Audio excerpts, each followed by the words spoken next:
बिस्मिल्लाहिर्रहमानिर्रहीम। अस्सलाम वालेकुम। आज 18 सितंबर बरोज़ इतवार हम बात करेंगे दो अहम इशूज़ के हवाले से। पाकिस्तान में जो महंगाई है वो दिन ब दिन बढ़ती जा रही है और ये हमारी जो इम्पोर्टेड हुकूमत है, आप जानते हैं कि इस वक्त इजलास जारी हैं हमारी इम्पोर्टेड हुकूमत के और इश्तिहारियों के लंदन में। उस इजलास में क्या हुआ और आज का इजलास कितना महंगा पड़ सकता है शहबाज शरीफ को, और उस इजलास में जहां पर आर्मी चीफ़ की तैनाती के हवाले से खुर्रम दस्तगीर की तरफ से एक स्टेटमेंट दी गई है, हत्ता कि वज़ीर दिफ़ा को भी नहीं बैठने दिया गया। ये इनकी टोटल औकात है और जिसकी बुनियाद पर ये तकरीरें करते हैं और बातें करते हैं। उस इजलास में क्या हुआ, पाकिस्तान पीपल्स पार्टी के तहफ़्फ़ुज़ात अब शिद्दत पकड़ते जा रहे हैं कि हमें और बाकी इत्तेहादियों को एतमाद में नहीं लिया जा रहा। नवाज़ शरीफ, शहबाज शरीफ ख़ुद बैठ कर फ़ैसले कर रहे हैं या वो अपने मामलात को सीधा कर रहे हैं। ये गम व गुस्सा पीपल्स पार्टी और बिलावल ज़रदारी में भी पाया जाता है। जबकि दूसरी तरफ हमने देखा है कि मैंगल हो या मौलाना हो, ये सारे अब दोबारा इनकलाबी बनना इन्होंने शुरू कर दिया है और जमहूरियत की बातें और सियासत की बातें करना इन्होंने शुरू कर दी हैं, जो इस बात का सबूत है कि अब इनको दोबारा कोई डॉलर मिलना शायद बंद हुए हैं, जिसकी वजह से अब इनको जमहूरियत और इनकलाब याद आ गया है। अहम तफसीलात हैं, उसकी तफसील भी मैं आपके साथ शेयर करूँगा। पहले तो मैं आपको बताता चलूँ कि कराची में इस वक्त हालात इतने ख़राब हैं कि कराची के लोगों के पास खाने को आटा नहीं है। मुल्क में सबसे महंगा आटा कराची में इस वक्त बेचा जा रहा है और 130 रुपए तक किलो पहुंच चुका है आटे का कराची में आटा मुल्क में सबसे महंगा है। लाहौर में जो आटा 110 रुपए का है और वो 130 रुपए का कराची में है।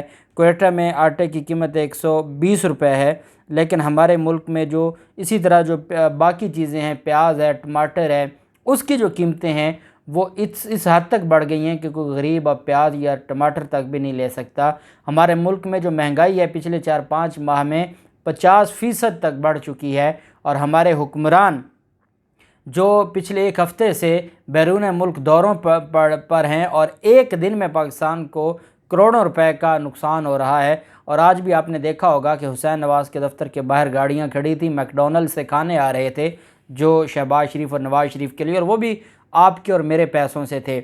और फिर सबसे बढ़ के जुल्म की बात यह है कि हमारे मुल्क में कोई इनसे पूछने वाला नहीं है और इन्होंने जिस अपना वहाँ पे घर है इनका एवन फील्ड में, उसके बावजूद इन्होंने रहना है तो वो भी इन्होंने होटलों में रहना है, खाना भी सरकार के ख़र्चे से, किराए भी सरकार के ख़र्चे से। और ये इस हद तक ज़ालिम लोग हैं कि और इन्होंने फिर पूरी एक फ़ौज साथ रखी हुई है।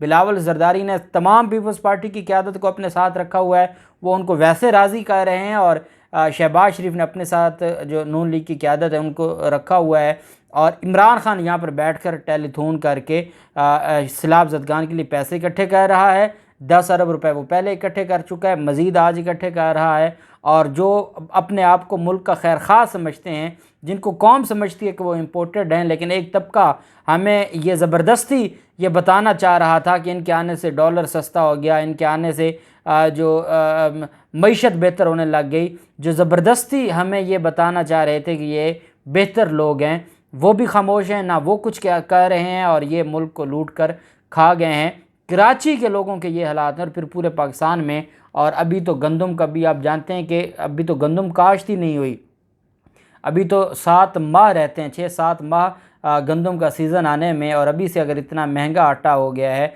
तो क्या बनेगा गरीबों का और किस तरीके से गुजारा होगा। और फिर सैलाब ने तो तबाही फेर दी है। जिन लोगों ने गंदम अपने पास घरों में रखी हुई थी, जनूबी पंजाब जहाँ सारी गंदम होती है, ख़त्म करके बहा के ले गया है सैलाब।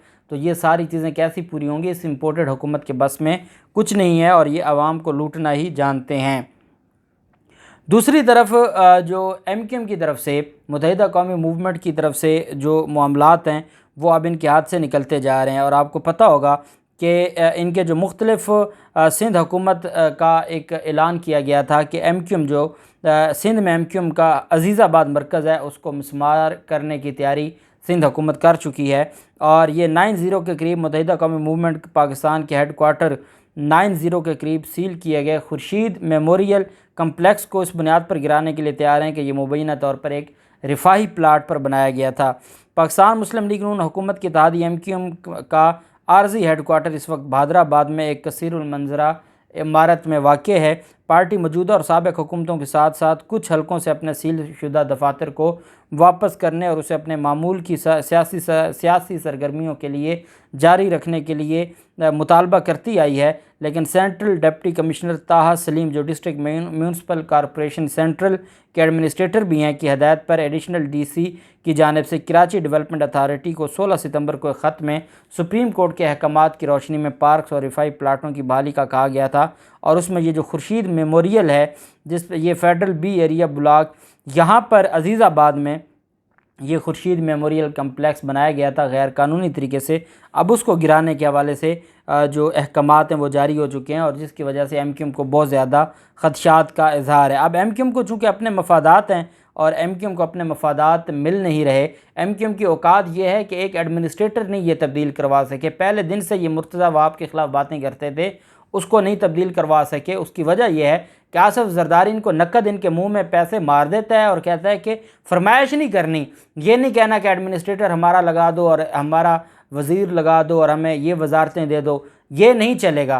पैसा जितना चाहिए आपको देंगे। पैसा तो सिंध हुकूमत का है, गरीब आवाम का है, वो जरदारी पैसा देने को तैयार हैं, लेकिन कोई भी सिंध में या कराची में ओहदा देने को तैयार नहीं है। और यही वजह है कि जब एमक्यूएम के कारकुनान की मसक शुदा लाशें का जो मामला बना है और उस पर जब एमक्यूएम की क़यादत गई है नमाज जनाजा अदा करने के लिए, तो वहाँ लोगों ने भगा दिया है, एमक्यूएम के लोगों ने वहाँ से अपनी क़यादत को भगा दिया। अब उसके बाद ख्वाजा इजहारुल हसन की जो इनकलाबियत है वो दोबारा जागी है, और वो कहते हैं कि मुराद अली शाह एक नालायक वज़ीर आला हैं और मुराद अली शाह को ओहदे से हटाना चाहिए। पूरी कौम जानती है कि आप की कोई औकात नहीं है या आपकी कोई क्रेडिबिलिटी नहीं है। लेकिन एक चीज़ है, वो ये है कि आज जो पीडीएम के सहाफ़ी हैं उनकी तरफ से एक ट्वीट किया गया है, और पीडीएम से जुड़े सहाफ़ी कहते हैं कि कब तक एमक्यूएम और बाप पार्टी को हुकूमतें गिराने के लिए इस्तेमाल किया जाएगा। और उनकी तरफ से ये कहा गया है कि एमक्यूएम और बाप पार्टी बहुत जल्द उड़ान भरने को तैयार हैं। इसका मतलब ये है कि कहीं ना कहीं ये चीज़ें चल रही हैं और एमक्यूएम और जो बाप पार्टी है उन दोनों की तरफ से कहा यह जा रहा है कि वो दोनों उड़ान भरने को तैयार हैं। जबकि दूसरी तरफ जो इमरान खान की मुलाकातों की बात चल रही है, गरीदा फ़ारूकी, तलत हुसैन और बाकी जो लिफाफा साफ़ी हैं पीडीएम के, वो एक बात बार बार कह रहे हैं कि नहीं कोई मुलाकात नहीं हुई, कुछ नहीं होने वाला, ये सारा झूठ है। इसका मतलब यह है कि तकलीफ़ शुरू हो गई है। उस तकलीफ़ में कुछ कहते हैं कि इमरान खान की मुलाकातें हुई हैं, कुछ कहते हैं कि बाप और एमक्यूएम जाने वाली है, और इनके खौफ में इजाफ़ा होता जा रहा है। और वो खौफ सबसे ज़्यादा उस वक्त बढ़ा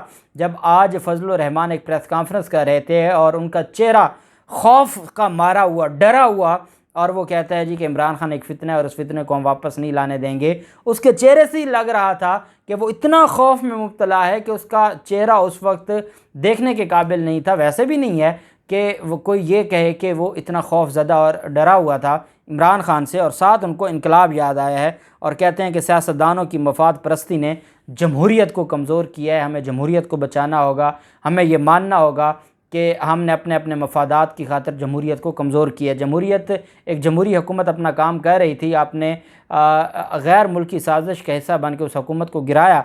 उसकी वजह यह है कि आपके पल्ले कुछ नहीं था, आपकी औकात कुछ नहीं थी, आपको पैसे नहीं मिल रहे थे, फ़ंड्स नहीं मिल रहे थे, कोई ओहदा नहीं, कोई वजारत नहीं दी जा रही थी। और अब इनकी तरफ से बलूचिस्तान हुकूमत में शमूलियत के हवाले से जमीयत उलमा इस्लाम ये समझती है कि वफाक चला भी जाए तो बलूचिस्तान हुकूमत में हमारे पास कुछ होना चाहिए। और जो अब्दुल क़ुद्दूस बेज़ंजो है उससे मुलाकात जारी हैं और 5 वजारतें मांग ली हैं, और सीनियर वज़ीर समेत 5 वजारतें, और इसी तरह जो स्पीकरशिप है बलूचिस्तान की वो भी जमीयत उलमा इस्लाम ने मांग ली है। और जमीयत उलमा इस्लाम पे जब मुल्क में, आप याद रखिएगा, इमरान खान एक जलसा करता है तो ये इतनी तकरीरें करते हैं, जब मुल्क में ये हालात हैं, आप एमक्यूएम की बात सुन लें, आप जरदारी माफिया की बात सुन लें, बिलावल जरदारी बैरून मुल्क दौरों पर हैं, आसिफ जरदारी लाहौर में सियासत अपनी करने बैठे हुए हैं, और वहाँ पर कोई पुरसान हाल नहीं है, सिंध में भी और बलूचिस्तान में भी। और ऐसे मौक़ों पर ये अपनी हुकूमतें बनाने और अपने मफादात के लिए लगे हुए हैं और कौम को ये बेवकूफ़ बना रहे हैं। जबकि मैंगल, अख्तर मैंगल की तरफ से कहा जा रहा है कि मजमूई तौर पर हम मखसूस तबके के ग़ुलाम हैं और हमें इस ग़ुलामी से निकलना होगा। ये बातें इस बात का सबूत हैं कि इनको अब एक बात समझ आ गई है और अब दोबारा से ये इनकलाबी बनना चाहते हैं और दोबारा से ये कौम को ये बताना चाहते हैं कि ये बहुत जमहूरियत पसंद हैं। शहबाज शरीफ हुसैन नवाज़ के दफ्तर में उनकी मुलाकात हुई है नवाज़ शरीफ के साथ, और नवाज़ शरीफ के साथ जो पहले कह चुके हैं खुर्रम दस्तगीर के जी, वो गए हैं वहाँ पर आर्मी चीफ़ की तैनाती के हवाले से। और मुझे याद है अतर मिनल्ला साहब ने, जब इमरान खान की तरफ से कोई बयान आया था तो अतर मिनल्ला साहब ने कहा था कि मेरिट क्या होता है, या जो बाकी हमारे जो जर्नैल हैं क्या वो इस काबिल नहीं हैं, या उनके हवाले से ये बात नहीं करनी चाहिए थी। तो मैं अतर मिनल्ला साहब से ये सवाल करूँगा कि एक इश्तिहारी जो आपकी अदालत का इश्तिहारी है, क्या मुल्क का वज़ीर आज़म चीफ़ एग्जीक्यूटिव ऑफ फेडरेशन एक इश्तिहारी के पास जाए जहाँ बाकी इश्तिहारी इसहाक डार, हसन नवाज़, हुसैन नवाज़, सलमान शहबाज, सारे इश्तिहारी जहाँ पर जमा हों और वहाँ पर बैठ कर आर्मी चीफ़ का अगर फ़ैसला किया जाए या मशवरा किया जाए, तो क्या ये आर्मी के इदारे का मोराल बढ़ाने के लिए, उनकी इज़्ज़त बढ़ाने के लिए, जवानों का जो जज्बा है वो बढ़ाने के लिए, या उसको तबाह करने के लिए है, एक इदारे को तबाह करने के मुतरादिफ है? ये बात तो अतर मिनल्ला साहब बेहतर जानते हैं कि कल वो क्या नवाज़ शरीफ या शहबाज शरीफ के हवाले से भी कोई बयान देंगे, या सिर्फ इमरान खान की बारी आता है। और दूसरी अहम बात यह है कि 1-to-1 मुलाकात की है, और 1-to-1 मुलाकात में डेफिनेटली डिस्कशन हुई है आर्मी चीफ़ के हवाले से, लेकिन उसमें जो मुस्लिम लीग नून की क़यादत है, वज़ीर दिफ़ा एंड कंपनी, इन सब को वहाँ से निकाल दिया गया, और इनको उस मीटिंग में नवाज़ शरीफ के साथ मीटिंग में वो शहबाज शरीफ के साथ मौजूद नहीं थे। इससे बढ़ के ज़िल्लत क्या हो सकती है कि किस तरीके से एक मुल्क का सज़ा याफ्ता चोर बैठ कर मुल्क के फ़ैसले करेगा, तो हमारे मुल्क का क्या बनेगा। और ये चीज़ें हमारे बड़ों को सोचनी होंगी। और अहम बात यह है कि पीपल्स पार्टी की तरफ से भी नाराज़गी का इज़हार किया जा रहा है। पीपल्स पार्टी ये कह रही है कि इत्तेहादियों को इत्माद में लिया जाए, लेकिन ये फ़ैसला नवाज़ शरीफ ख़ुद करना चाहते हैं, और इस पर इख्तलाफ भी है आसिफ ज़रदारी और नवाज़ शरीफ में। देखते हैं ये मामलात कहाँ तक जाते हैं। जो भी तफसीलात होंगी आपके साथ शेयर करते रहेंगे। अल्लाह पाक पाकिस्तान कामयाब नासिर हो। बहुत शुक्रिया। अल्लाह हाफिज़। पाकिस्तान जिंदाबाद।